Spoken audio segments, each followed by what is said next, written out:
Yep.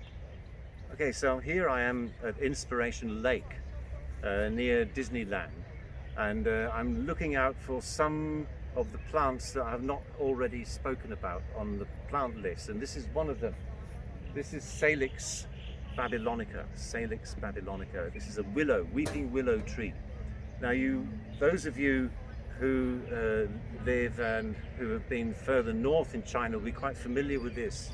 It's actually quite a distinctive tree that grows alongside canals and rivers, especially Suzhou, Hangzhou, all these places, and as far north as Beijing. I don't know how much further north than Beijing, but certainly.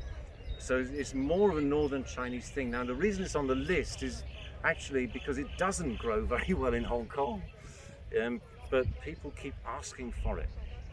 People keep saying, "Oh, Sha-Tin River, we want to have willows down there, just like the Grand Canal," and you have to say no, you can't. Right? You can't do that. If you want to see the willows, go to the Grand Canal.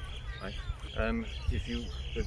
But here they've tried to grow the weeping willows, Salix babylonica here, and you can see that they've been damaged by typhoon, and they've been cut off.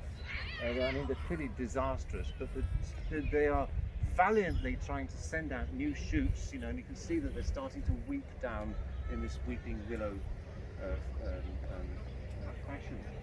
The funny thing is that, of course, they've planted weeping willow here because we're near the water, but the funny thing is that the water here is contained within a big concrete basin. So this ground is near the water in terms of distance, but the roots of the tree cannot access that water because it's blocked off by a concrete structure. So these poor willows, they must be so frustrated because they're so near and yet so far.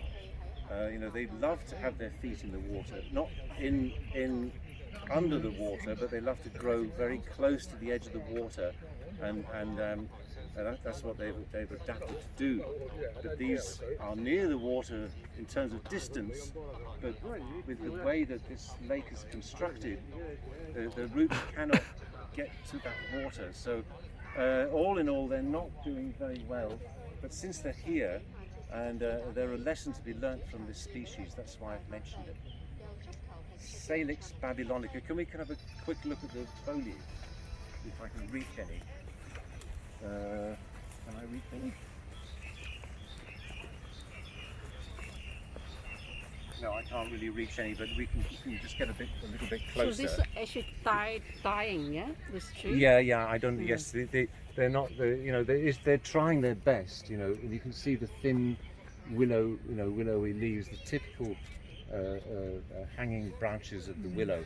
But the trunks are not, the bark is not looking good. Do you think it's because the original landscaper didn't, or not landscaper, the planner didn't plan well? If they planted there, they might be survived, right? If you had a different detail for the pond, because in particular, if you can use puddle clay to line the pond, then the moisture can seep through and the roots can get through the clay into the water, and then they will grow quite well.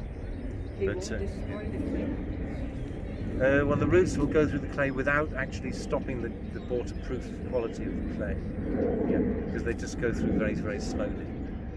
But here these trees can't get any of the water there, and despite the irrigation, it's still not growing very well.